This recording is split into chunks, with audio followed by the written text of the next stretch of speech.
Hello, everyone. Yeah, I'm here, and I want to learn a couple languages that are great, really great languages. Those languages are German and Norwegian, and yeah, I really like those languages. Let's see just here. One thing I need to change one thing here on the audio section. Uh, Metric, yeah, let's apply it. I don't know what will happen with my audio. Okay, just a moment, I will mute the microphone and I will. Uh,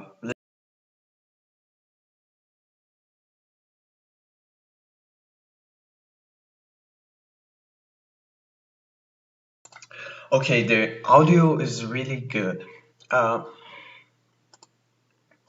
so, guys, yeah, there's a way to learn languages, or I don't know as well, actually, but I know that it's possible to learn books, and that way. So, a book, if you have like a dictionary and you have uh, one language to another language uh, dictionary, that will be amazing, isn't that? Isn't that? Because if you thought,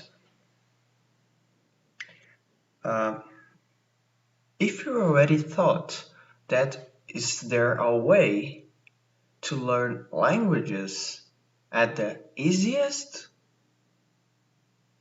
so that is the only way. Uh, and that way, I think not all the people will be interested, will be just a few will like this way of learning. That way that I'm saying here is something that you not and never say and never saw in all your life. That is astral project. Yeah, astral projection. So you really need to do it. Why you really need to do it? Why I need to do it? Why? You may be wondering why. Yeah, because you can learn everything that you want. If there a book onto my desk, I could learn the entire book in a couple few seconds.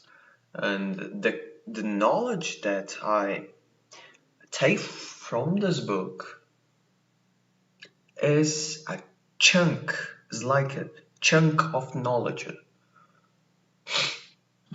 And that is the deal, because I will take a book like a dictionary and I will read it in the astral plane.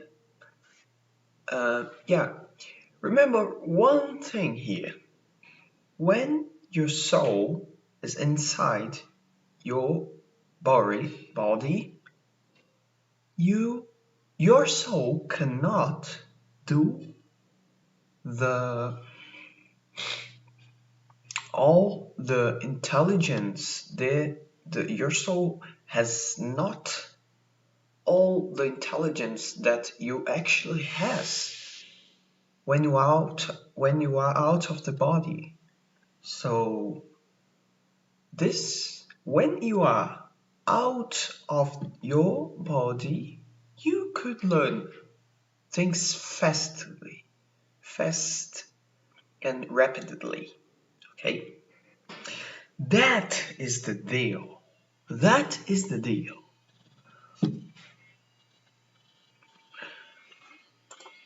Uh, yeah. Here in Brazil, we have a lot of spiritist centrum, uh, and yeah, and that spiritist centrum, the vast majority of they are catechist centrum. Okay, spiritism, catechist spiritism. Uh, yeah, that is my doctrine. I believe in that. And is there a lot of people, and actually there are a lot of people in the YouTube doing this and doing things that are impossible to make when you are uh, in the body. Okay, think you aren't a people. You aren't a person. Actually, you are a soul that has a body as uh, as a way to interact with everything here in the material world. And yeah, that's it. I won't say all the words, but yeah, that's the basic explanation for you. But there's not, that is not a spiritism, and that's not a part, uh, that's not inside spiritism at all, because that is inside all the doctrines around the world. And you may wonder why? Why this?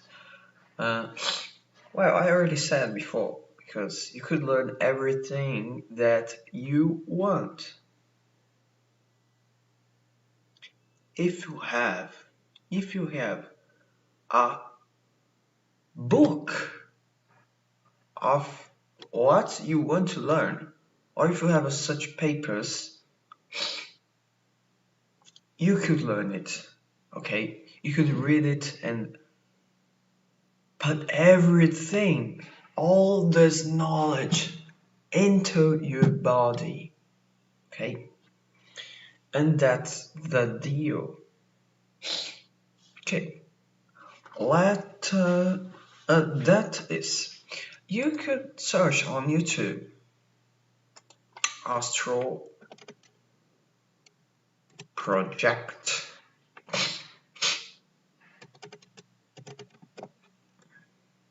Uh, learn reading a book. Let's see if there in.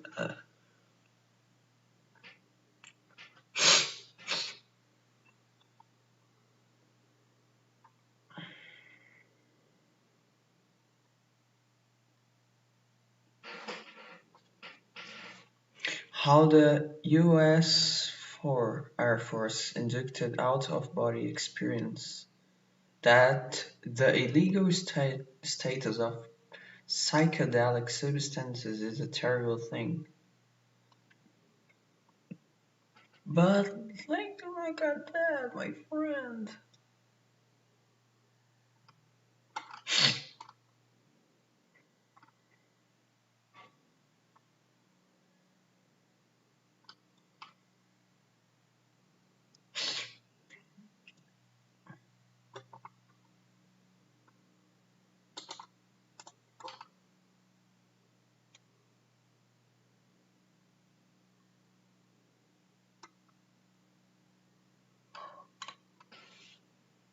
But after you do it, is there a couple things that You may not know that uh, the astral project, I recommend you to not do it when you are in the bad vibes. Do it just if you are in the good vibes. If you are harmonic, if you are all the time harmonic, and because your vibration could call some bad spirits that are in the same as you when you are bad. So don't do it when you are bad. Okay?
Yeah, starting from now, I will learn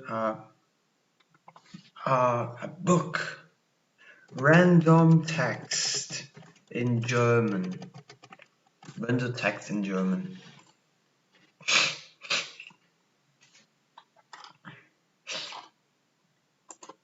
Hausputz, Schleißen. You understood the text. Oh, actually, I don't. Yeah, let's see. Anna und Olaf wollen heute das Haus putzen. Sie teilen sich dabei die Arbeit. Anna kümmert sich um Bad und Küche und Olaf putzt das Schlafzimmer. Schlafzimmer is the bedroom. Yeah, and in Norwegian, soverom. Zur, Zuert, erledigt.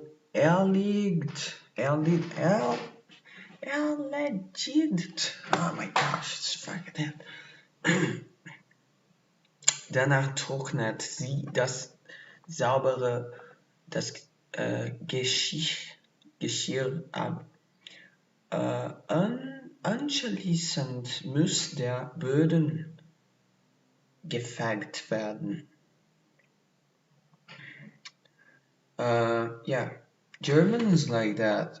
Is like that. I have this, and this is the initial thing. It's like programming. When you are programming, that's the like the Brecht.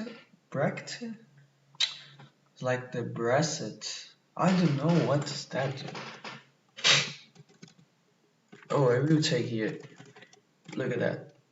That's the moose. And that's the werden.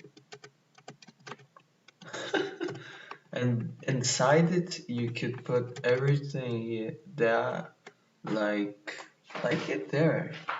Der Boden gefegt.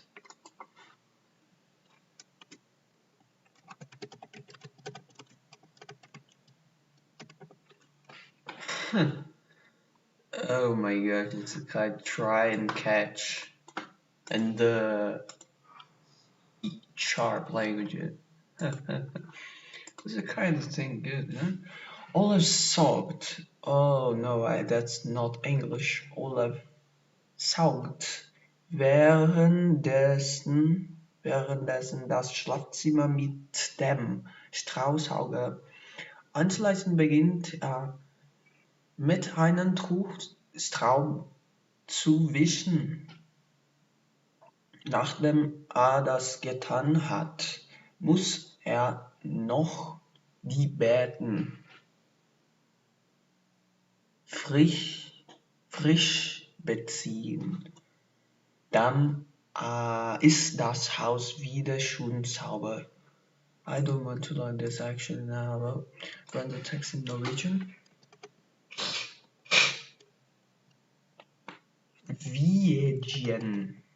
Norwegian.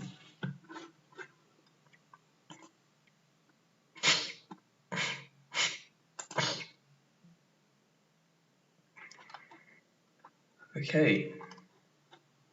Let's generate 1,000. Yeah, let's see. 50. Med at dere ser for hvem tar mye disse sitt huset kun fordel møtel ikke skytt tager gjelder baby ikke sant prater levende freste glede Thomas amerikanske både sett takke hest broken nøyaktig glede hellig. I think hellig is like yearly. Yearly, really, that's rare. Yearly. Shouldn't. Oh, very nice. Bot. Open. Bot. Open. Jones. Åpne. Bortsett. Takke. Is. Nøyaktig. Precisely.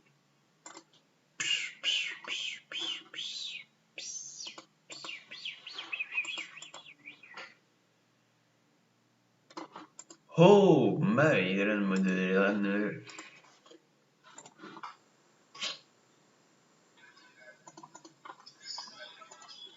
Pragmatic, step-by-step guide to learning to project that I've found. In fact, I've probably read this one 6 or 7 times. It is especially great if you're just starting out and you need some advice to get you going. As you get going on this book, you get reading it, you'll find that a lot.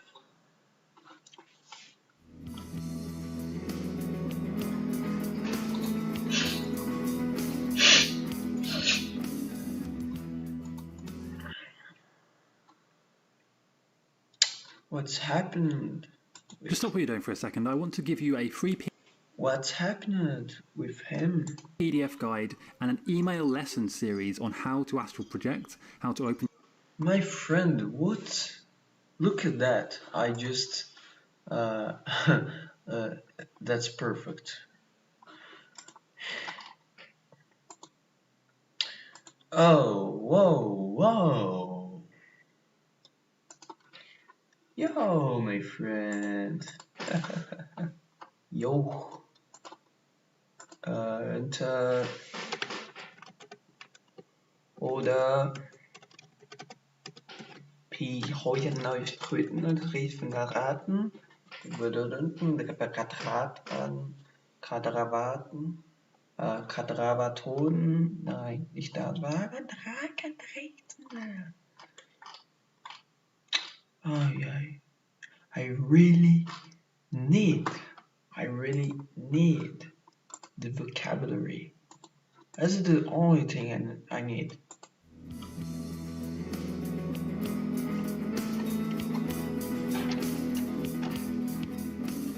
need the word. Hey guys, what's up? So one more video today just because I wanted to quickly share an experience with you that I had last night, and it was amazing. It was unlike anything I've had before, and it also ties in really well with a couple of videos I've made recently, so I thought it would be worth sharing. Let's see if this is dangerous.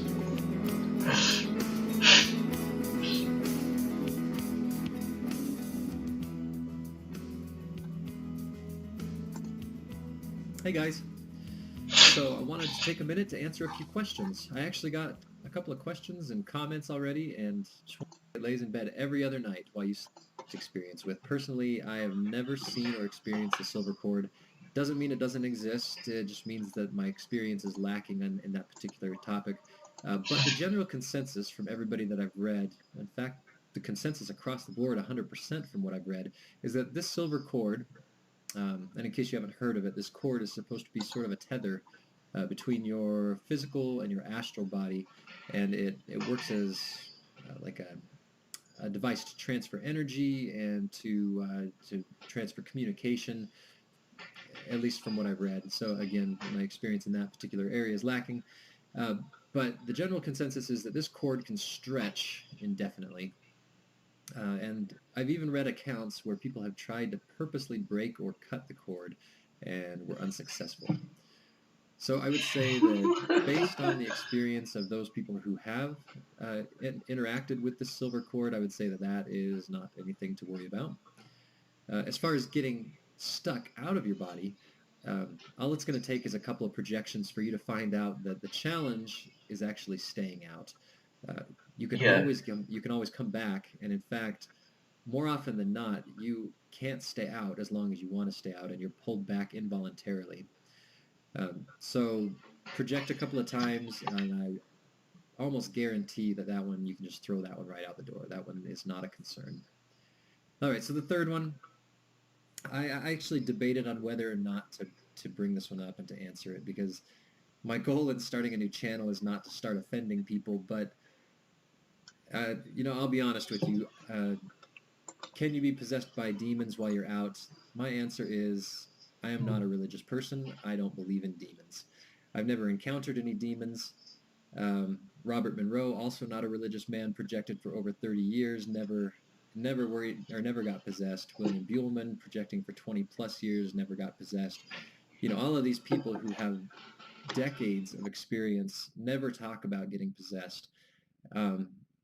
One thing that you'll find is that the astral realm, or this out-of-body experience, is very, very thought responsive. All it takes is an emotion or a thought of any kind, and something will manifest.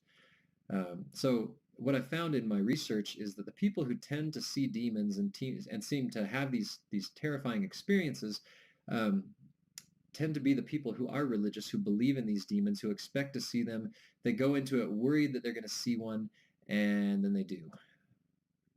So then people like myself who don't take that kind of thing seriously and don't expect to see that kind of thing, I go into these experiences and I have a good experience, and I come back and my experience is night and day compared to somebody like Bob Saunders. He's a guy on YouTube who regularly talks about the dangers of astral projection and demon possession and things like that. But he's also a very religious man. So nothing against religion, not bashing that at all. Keep in mind that the astral realm is full to non-existent. It was a very strange experience to hear footsteps clearly walking across my carpet. So I'm laying there in bed, knowing that there's nobody in my house that could be walking across my carpet. And then I feel the bed behind me start to sink down a little bit, like somebody's climbing onto it. And at that point, freaking out and trying to keep my breath still, my breath steady, trying to keep my heart rate from going up, telling myself over and over and over again, I'm not in any danger. This is a non-physical experience. Just trying to ride it through to see what this leads to, because this is the first time I'd ever experienced anything like that. And so I'm laying there on my side, and this creature, this being, this something, climbs in bed behind me and puts its arms around me. And I feel the fronts of its knees touching the backs of my knees.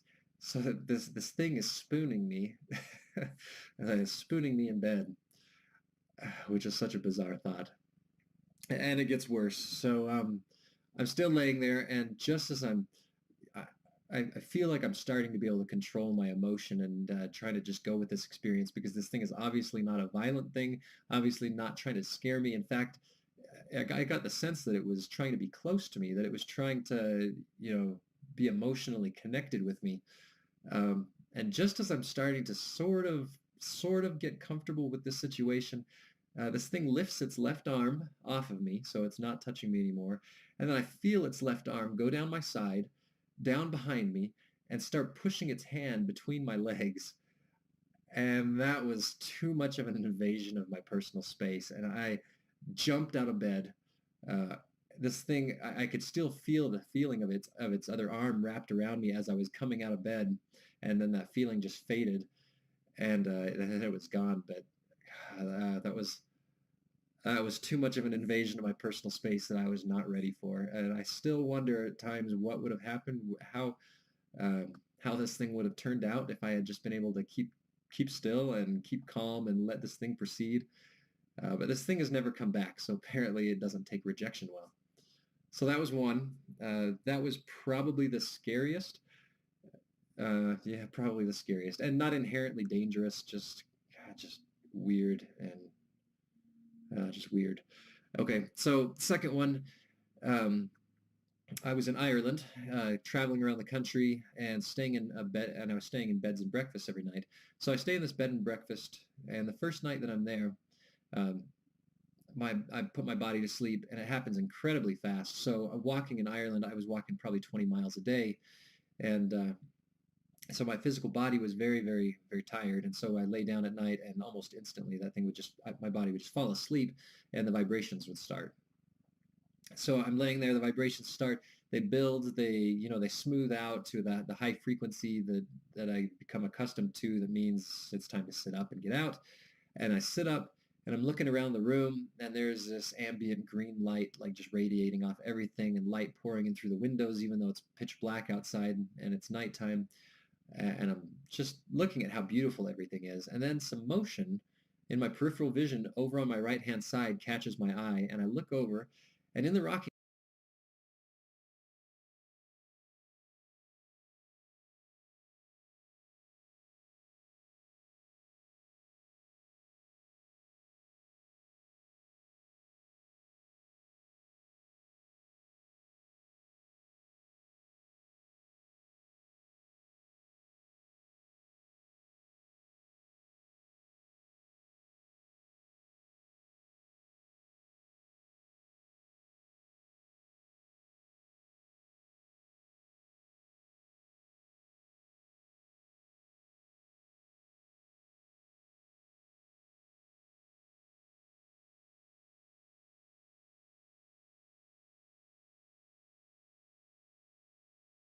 chair by the wall, there is an old lady just rocking in the rocking chair, and her eyes are, they're, hopefully this is a good description.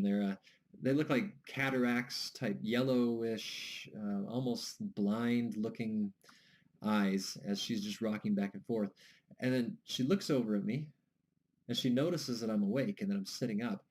And then, like, with incredible speed, faster than you could ever think that this old lady rocking this rocking chair could move, she flies up to my face, and she's literally like an inch from my face.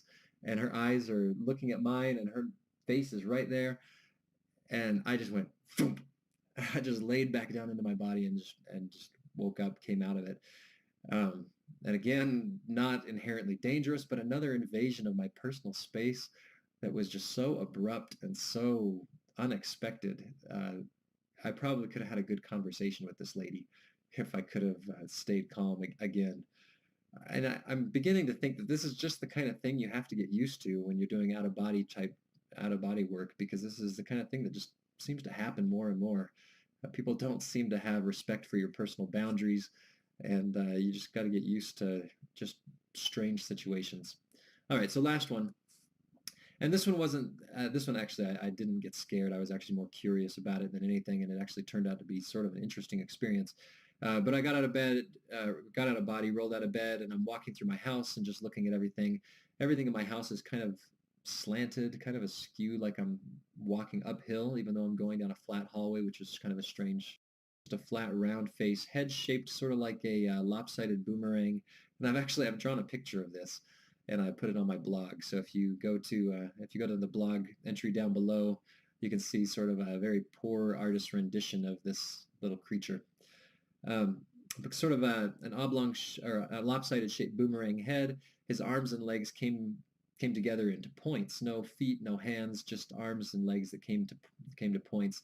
And he looked like he was made of black static. So picture like a TV between stations, except for less white static, and it was just more vibrating black static. So I sat there and I just looked at him for a minute, and he noticed me watching him. At least that's the impression that I got. And so he stops moving, and his head's turned toward me, and I'm looking at him, and I thought, what the heck? This guy he's 2 feet tall. What could he do to me? I'm going to go and investigate this.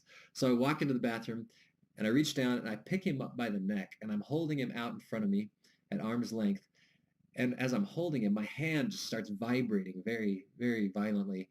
And it feels like this creature is at a different vibrational frequency than my own. And so that difference in frequency is causing like 2 gears that their teeth are not lined up correctly, and they're grinding together. It's this strange vibration sensation that's isolated just to my hand as I'm holding this creature. And it doesn't take too long me holding him before I'm pulled back to my body and I'm out. So another example of not being able to stay out as long as I would have liked to. So there's 3. Those are probably my 3 scariest, probably my 3 most strange. For the most part, the experiences are just amazing and just fun and just an adventure. So I would encourage you to not let these experiences deter you from trying, because these are by far the minority of the experiences. And even the scary ones, like I said, are not inherently scary. It's just something that I think that I need to get used to, so that when these sorts of situations arise, I can react to differently, and I can take advantage of the situations rather than go back in my body and end them. So that's it for this one. I thought I'd keep it all around danger and fear and everything, but next, when I get some more questions in, I'll go ahead and make another video and answer those. So please feel free to keep them coming. Please feel free to make comments. Recently, I made the video where I talk about meditating while out of body, and how in the past I've never felt like I've reached what people call these astral planes or the astral realms, or these varying levels of existence. Every time I project, it's always been, I end up somewhere that could be the physical world. It might not be a place I recognize, but it's always some place that really could be in the physical world, or the real time zone, as Robert Bruce calls it. So I think that changed last night, but I'll get to that here in a minute. So the second point is, and I think I've said this before, I always go into projections with a plan of action, or with a list of tasks that I want to accomplish, because I don't reach these states as often as I would like to, and typically the time spent in them is so short that you really don't want to waste your time just wandering around and wondering what to do. So that brings me to last night. I was listening to some affirmations by Robert Monroe, and he recorded some affirmations where a portion of it says something like, I deeply desire the help and assistance and cooperation of those individuals with experience equal to or greater than my own. And that affirmation sounds very much like he's asking for assistance from like his higher self or a guide, things that people talk about regularly, where there's some kind of entity out of your body that could assist you, help you gain knowledge, teach you new things, show you new things, something like that. Now, I've never experienced what I would think of as my higher self, or a guide, or something like that while out of body. I've run into entities and people and different beings and things like that, and communicated with a lot of different things, but nothing that I really feel like was there to teach me something or show me something new. So I thought that is a really great thing to put on a task list. That would be a really great thing to experience. So last night, I have my alarm set for 2:30 in the morning, which I actually do every night. I actually wake up every night at 2:30 in the morning. I have an alarm set, and I get up. I write about my dreams. Because I keep a dream journal, and usually right around midnight to 2 a.m. is a really good time for dreaming for me. And so I have a few things I can write down. I dream journal for 10, 15 minutes. Splash some water on my face, make sure that I'm not going to just immediately fall back to sleep when I go to bed. And I go back and I lay down in bed, and I go through the process of putting my body to sleep while keeping my mind awake, and then I try for a projection. Now, I do this almost every night, and there are nights I have to admit that the exhaustion just gets to me over time, especially later on in the week. And so I'll sometimes just wake up and I'll roll over and just go back to sleep because it does get exhausting. It's definitely hard on your sleep cycle. But last night, I put my body to sleep, kept my mind awake, and I reached that state, that familiar place where I can see through my eyelids and see through my mask, and I'm looking down at my legs, and I'm looking around the room, and everything is completely just lit up by this ambient light that I'm familiar with in this out-of-body state. So what I did differently this time is I didn't roll out, I didn't get up, and I didn't go start exploring. I thought, what I'd really like to do is work on this item on my list and meet a higher self or a helper or a guide of some sort that can help me learn something new. And I didn't know how to go about this. I don't know where to find one since it's something I haven't just run into in the past.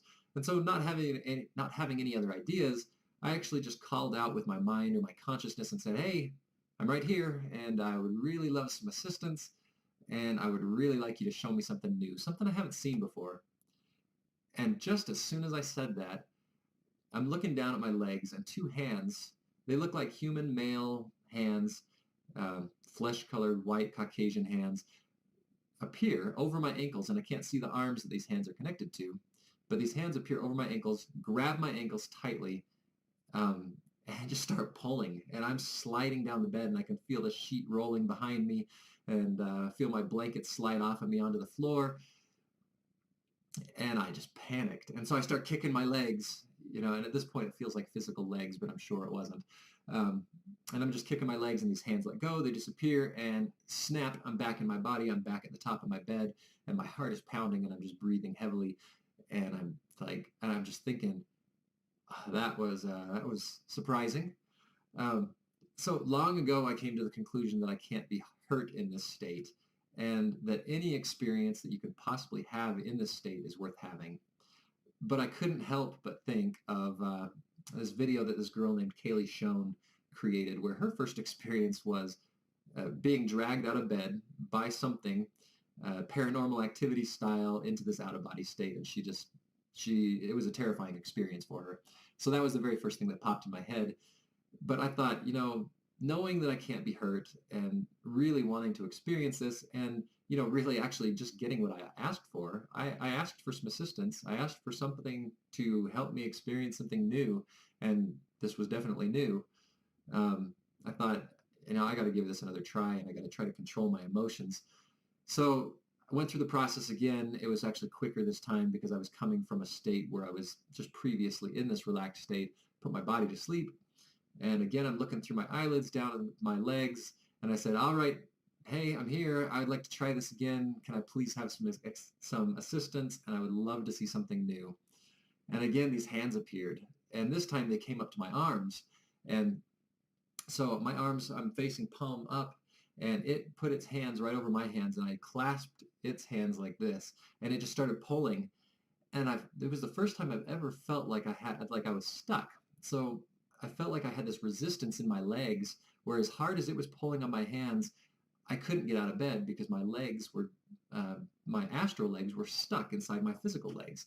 And so just through intention, I said to these hands, why don't we try it the way you were doing it before? Go down and grab my legs and pull from my legs, and maybe we can get out that way. And so just through intention and just mentally directing these hands, they went down to my legs, grabbed onto my ankles once more, and they started pulling, and I slid completely out of bed. And as I slid out of bed, these hands hoisted me up upside down. So I'm dangling upside down over my bed. And at this point, I'm just repeating in my head over and over again, you can't be harmed. Everything's okay. This is exactly what you asked for. Just go with it. And so and I'm successfully doing this. And these hands hoist me up through the ceiling. I fly through the ceiling and I soar into the sky.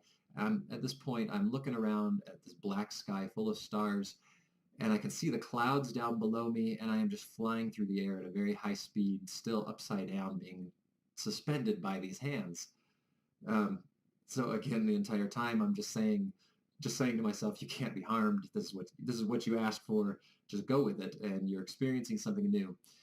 So then these hands stop, and just when I start to wonder what's going to happen next, they just let go, and I fall, and I see these clouds getting closer, and I fall through the clouds, and I see the ground below me, and it, for the first time ever, doesn't look like Earth. I mean, it looks like, I mean, it's a planet with plants and water and things like that, but it's incredibly green, and there's hundreds of these pools of water, like lakes or ponds. I mean, it's difficult to tell from the height that I'm at, but I'm falling very, very quickly, and right when I get almost to the ground, maybe I'm 2.5, maybe 3 feet off the ground, I just stop and I kind of bounce a little bit as though I'm being held up by some sort of force. And what it reminded me of is when you take two magnets, let's say you put a north side of a magnet against a north side, and you feel that pressure between those magnets pushing those apart. I felt like I was being pushed off the ground by a force that was similar to that. And I look around, and there's no other living creatures, but there's just these objects floating. Every single one of them just floating off the ground just like I am. So nothing is touching the ground. And below me, there's these pools of water, these lakes and these ponds, and everything is incredibly lush and green and just vibrant. And I'm looking at these objects, and they look like stone and bronze and all these sculptures, not actually of anything, but these sculptures, not of anybody, not sculptures of people or anything, but sculptures of these objects that are carved into different symbols and like relics, and I'll draw some pictures of them, and I'll post some pictures of these objects on my blog so you can see what they look like. But there wasn't anything that I recognized, and so I'm actually trying to figure out how to move in this scenario where I'm kind of just being suspended above the ground. And with some effort, I sort of move forward, and I actually pick up one of these objects, one of these ones that looks like it's made of bronze, and I'm looking at it very closely, and I'm examining all these little details and these etchings and these just these carved little details in this object. And so I haven't mentioned this before, and this is a really strange thing, but I'll go ahead and mention it. One of my favorite things to do while I'm out of body is to put things in my mouth. And so I'll tell you why. What I've found is that when you're out of body, everything feels very vibrant, you can feel the life and the energy just radiating off of everything. It takes all the life of everything around you and just turns it into like a palpable feeling that you can just like almost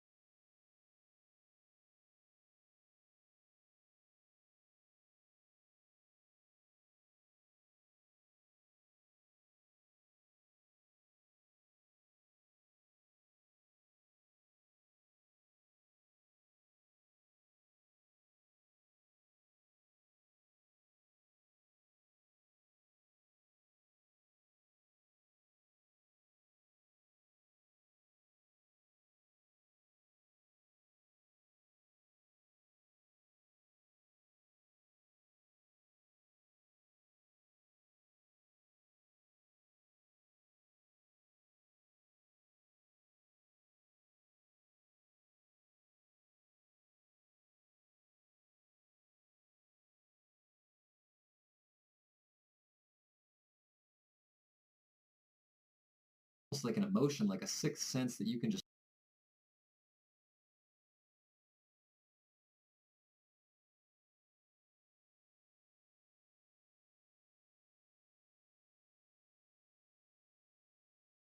feel, and you can feel all of the energy and all the life of everything that's around you, all this connection to everything. And the more you can engage your five senses, the more that this feeling grows, and it's sort of a euphoric, really great, just feeling of I don't know how to really describe it. Just a really euphoric feeling. And so one of the ways I've found that best enhances that is to put things in my mouth. This engages both my sense of touch and my sense of taste at the same time. And so I highly recommend this. Next time one of you guys gets out of body, whether you're just walking around your yard or whatever, grab a handful of leaves, grab rocks or whatever, just shove them in your mouth. It doesn't have to be food, but just experience the taste and the sensation and the feeling and the clarity that this brings to your entire experience it's amazing. So I know that it sounds strange. So I've got this relic, this bronze looking thing with all these etchings and everything all sculpted into it, and I'm licking it and I'm tasting the metal. And then there's one next to me that's made of stone, and it's sort of a diamond shaped carving out of stone with a hole in the top of it. And I grab that and I'm licking it and I'm feeling the rough texture of this. It's a really rough sandstone type feeling rock, and I'm feeling the texture of that against my tongue. And I'm just looking around and I'm just amazed by this environment. It's a beautiful place. And I'm only there for maybe 2, maybe 3 minutes, and all of a sudden the trip just happens in reverse. And so I'm hoisted up by my ankles, and I fly into the sky at a much greater speed than I came in the first place. I see the clouds down below me. I feel this huge sense of motion, and all of a sudden I fall and smack. I'm just back in my body again, and I'm awake. And I immediately went up and I woke up and I got up and I wrote it down in my dream journal because it's not something you want to forget. That was absolutely amazing. So one recommendation here, again, as I've mentioned before, there is absolutely nothing that can hurt you out of body, but there are definitely jarring, startling, sometimes scary experiences that can happen. If I were to have just said, "Holy crap, I just had my ankles grabbed by these hands. That was terrifying. I'm never doing this again," I would have left this experience thinking, there was something out there to get me, and that this was a horrible, terrible, scary experience. But because I chose to go through with it, it turned this, what was a really strange situation where I've got hands floating in the air and grabbing me. It turned that really strange, semi-scary situation into like the most incredible experience that I've had out of body so far. So as you go through these, keep in mind that you can't be hurt, and that any experience that you can have is worth having. So just ride it through, just keep calm, and just let it all happen. And put things in your mouth. Highly recommended. It's a very, very great way to connect with.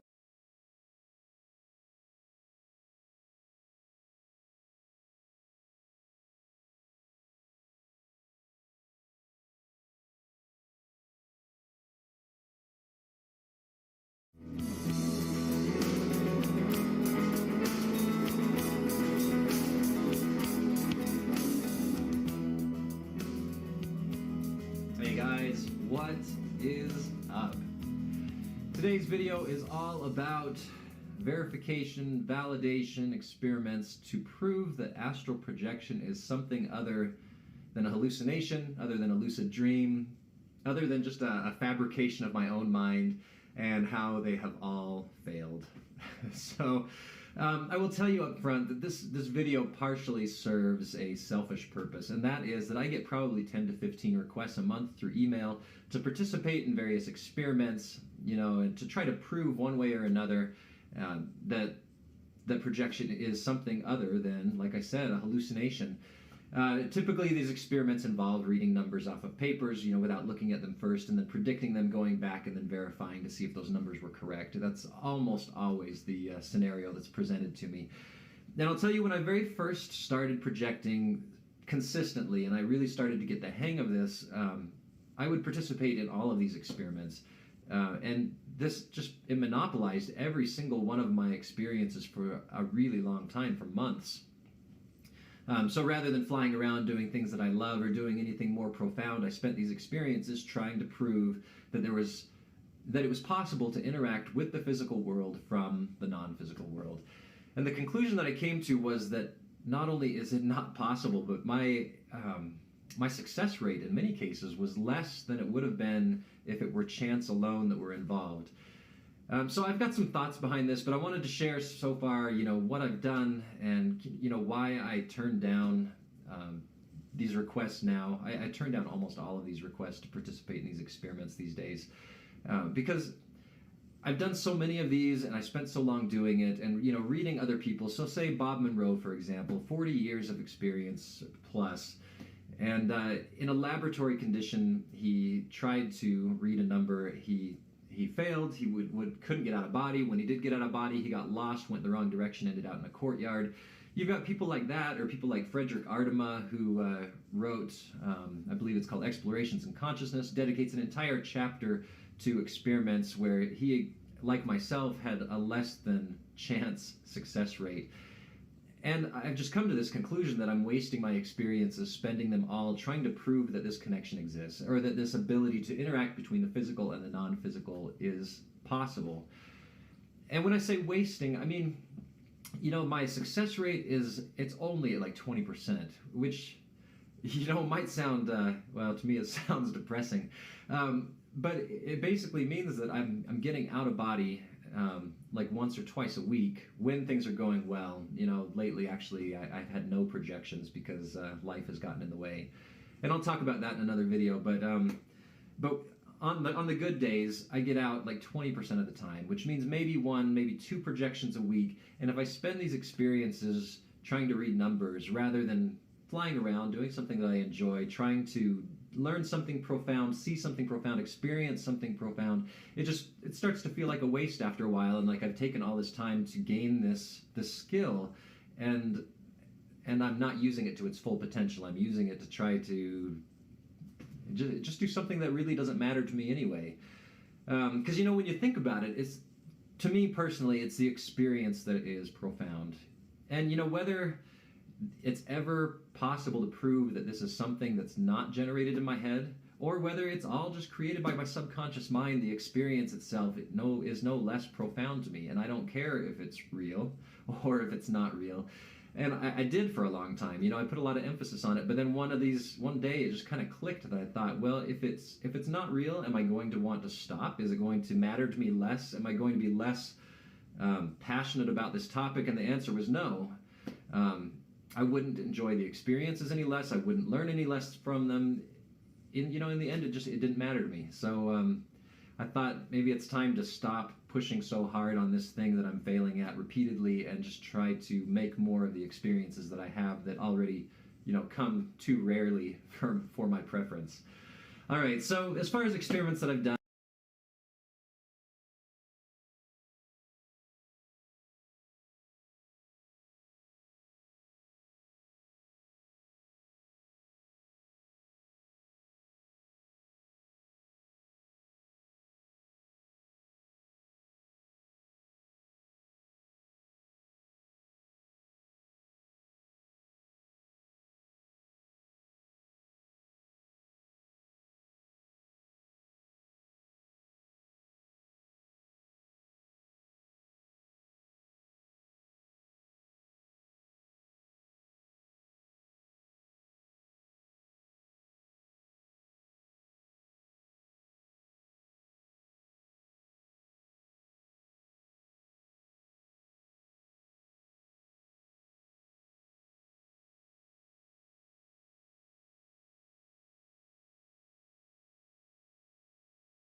Done.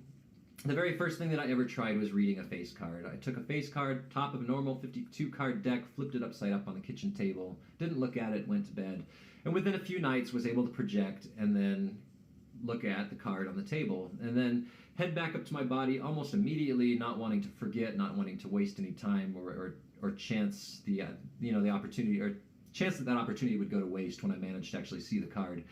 So I go back into my body, I get up, I write down in my dream journal, what the card was, what did I see when I was out of body, go downstairs, compare my results, and it was wrong.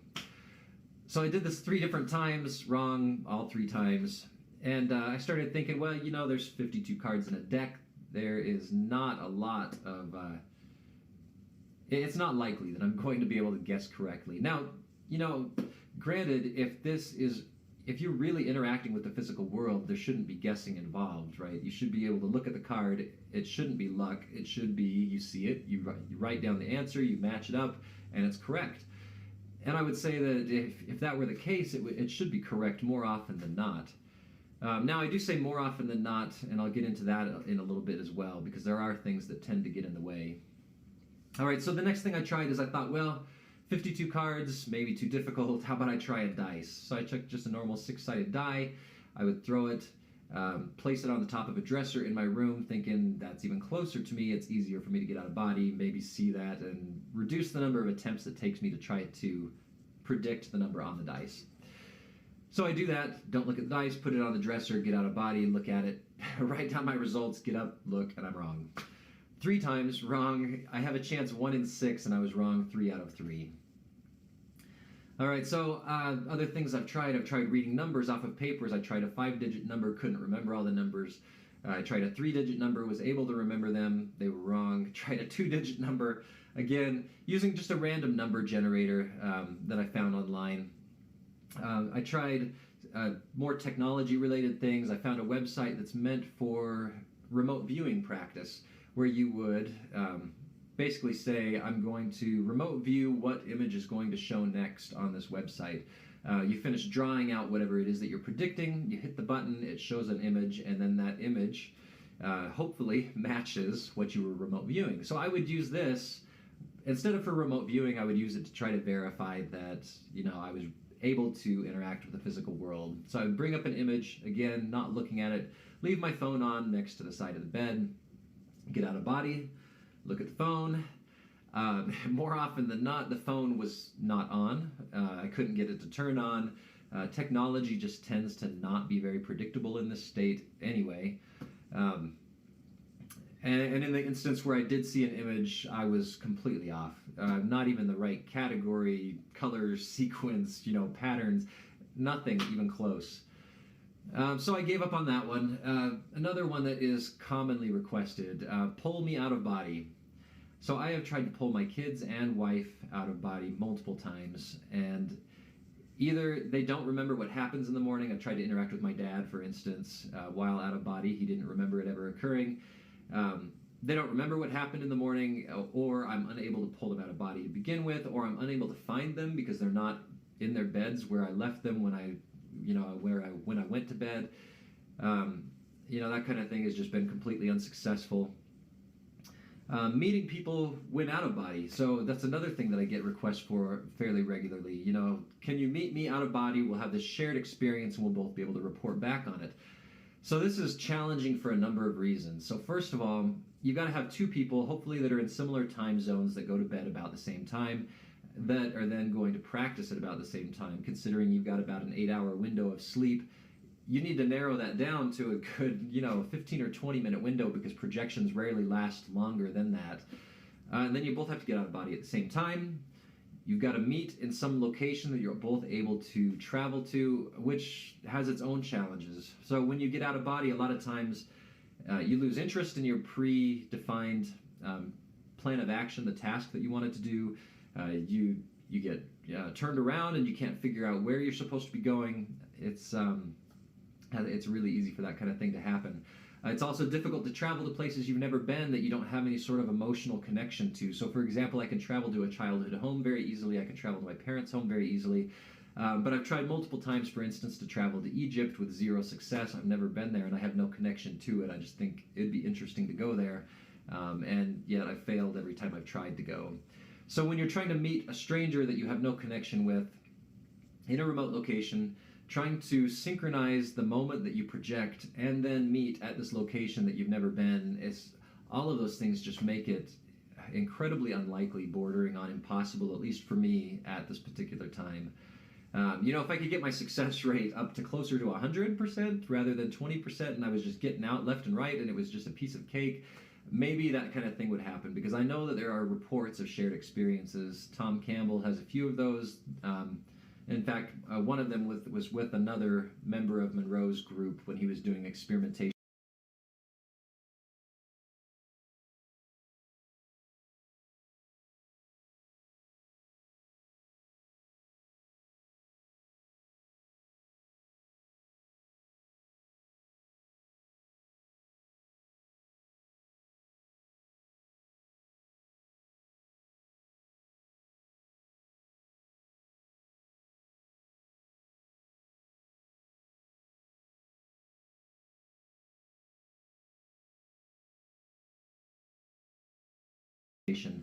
Several decades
ago. So unsuccessful there. Let's see another one. Oh, I will mention I met one other guy he claimed to be projecting while I was out of body. I came back. His name was Garrett Lee, and I tried to reach out to this guy on Facebook that matched his description identically multiple times. He never responded back. Maybe he doesn't go on Facebook, or maybe he's ignoring me because he thinks I'm a lunatic. But after a couple of months, multiple messages, I just gave up on that. Maybe he'll reach out to me one day, and that will be proof. But at least at this point, that was that. So I've tried to predict what remote locations that I haven't been to look like, whether that's houses, whether that's buildings. Trying to draw out what furniture and rooms look like, the layout of a building, the layout of a house. Again, all unsuccessful. I've had some what I would just describe as coincidences, where I put something in the right place, whether that's a room or a piece of furniture, but I get so much wrong when I'm describing these remote locations that the instance where I get one thing right really couldn't be described as anything other than confirmation bias if I were to say that is proof. Because it's, you get 1 in 10 things right. That's not proof of anything. That's proof that you know what the layout of a house looks like, and you can accurately predict where the dining room in that house might be. So that kind of scenario. What else? So an interesting one. This was suggested by a viewer. He said, maybe there's some sort of property with fire that would bridge the non-physical and the physical world. And I don't know the logic behind why fire would bridge these two existences, these two planes of existence. But I went ahead and I tried it. So I took a candle, put it on my kitchen table, lit it, pointed my camera at it, and I recorded just the flame while I was projecting and then trying to interact with that flame. So I tried this a few times. One of the instances, the candle was out when I found it on my kitchen table. That was actually kind of fun because I made my first attempt at what I believe people call pyrokinesis, and I actually lit the flame while I was out of body, lit the wick of the candle, went back into body, watched the video. The candle never went out. It didn't change. Nothing spectacular happened. It was all, it was just lit the entire time, acting as a candle would. Next time I got out of body, the candle was actually back on the shelf where we normally keep it, not lit. Third time I got out of body, and the candle was there. It was lit. I interacted with it, waved my hands through the flame, tried to blow it out, that kind of thing. Got back in body, looked at the video, and again, nothing spectacular. It just 30 minutes of a flame. So I would say that probably covers the mass majority of the experiments that I've done. There have been other ones here and there, but that's primarily it. And so, as I said, it's just it starts to feel after a while like you're just repeating these experiments without any hope of success. Now, when I mentioned that there's other things that get in the way, I'll talk a little bit about that. So one of the things that you'll find when you get out of body is that your intentions, your ability to manifest things is incredibly powerful and very thought responsive. So a lot of times, I think about something and that thing is there. Whether I really wanted it to be there or not, it manifests itself because it crossed my mind. So now it adds a whole new level of complication that potentially thought forms or what you think might exist, might be there, could actually impact and influence what it is that you're seeing. So let's say you're in another house, and in your mind you're subconsciously thinking, a bookcase would really look nice against that wall. There may be a bookcase there. It might not exist in real life. It may be that you really are viewing the physical, but that your thought forms and your manifestations are now placing things where your mind thinks, aesthetically they would look good. So it's really difficult to tell, if you were to get to the point where you could view the physical world, what is it that's real that you're viewing? What is it that's just thought forms and your own manifestations that you're viewing? And how do you tell the difference and separate that? How do you get rid of the thought forms completely, the manifestations completely, and only really see what's truly there? So that's a major stumbling block, even if you get to the point where you feel like you really are viewing the physical world. Now, the one exception to all of this that I feel like I should mention is that while I don't feel like it's possible to interact with the physical world, it does seem to be possible to gain information that seems to be outside of yourself. Now, this may be, again, just information that's buried deep in your subconscious mind, and now you've got this direct link to your subconscious, and it makes it available to you. But it's information that you receive nonetheless, and it seems surprising to you at the time, which makes it feel very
your body. You can see your body. You're hovering over yourself. You may go out to your mailbox or down the hallway and think you're going to the bathroom or whatever.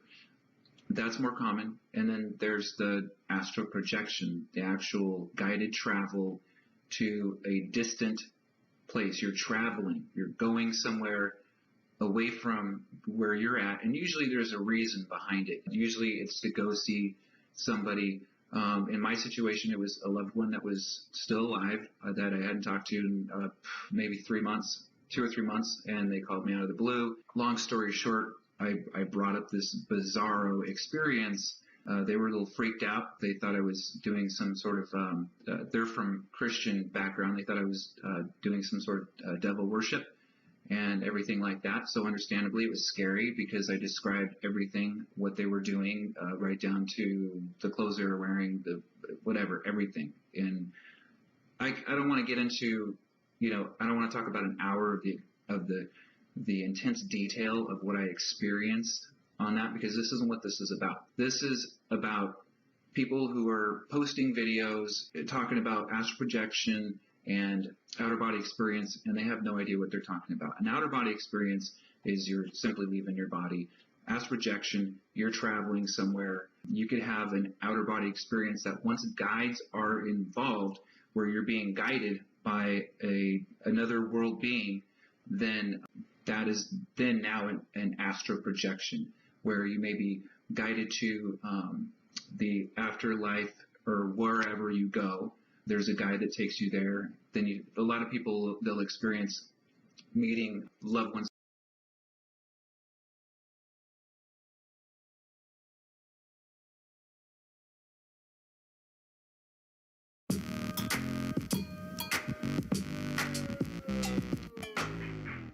Hey, what is up? Hello, I go by Ren. If you're new here, welcome. I normally do fashion and lifestyle content. However, some of y'all have been suggesting that I do spiritual content because you guys seen some of my crystals, and I just kind of hinted at me having an astral projection experience on my social media. So I decided that I finally wanted to film a video like this to introduce this topic to my channel to see how y'all react to it. Oh, before we start,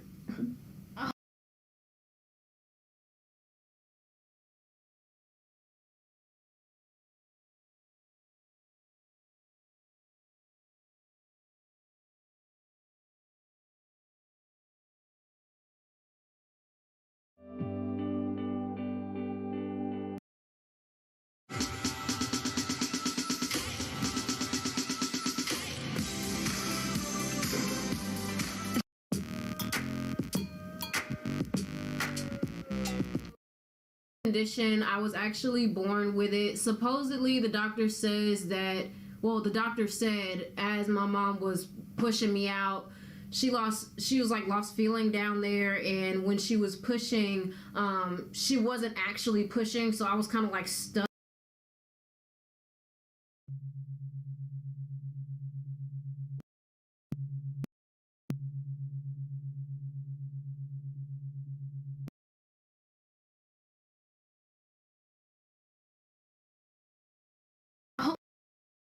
To bring to us, and like laying in the bed, literally, it just.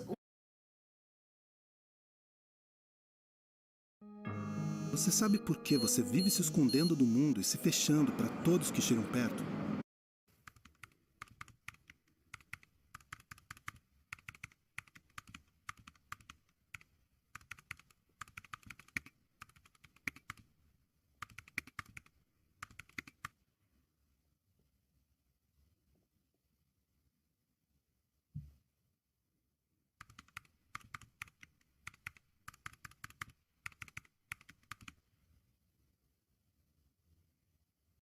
Is come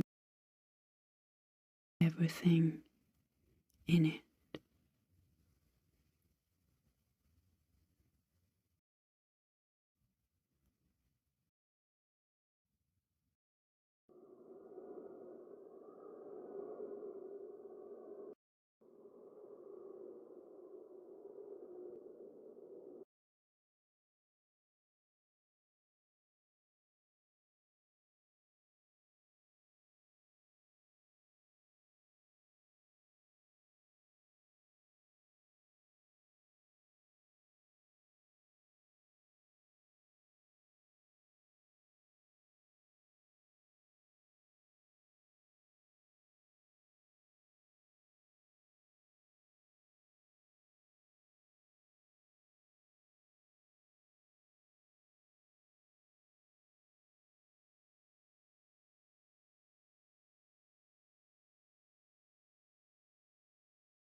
Ahora mantenho.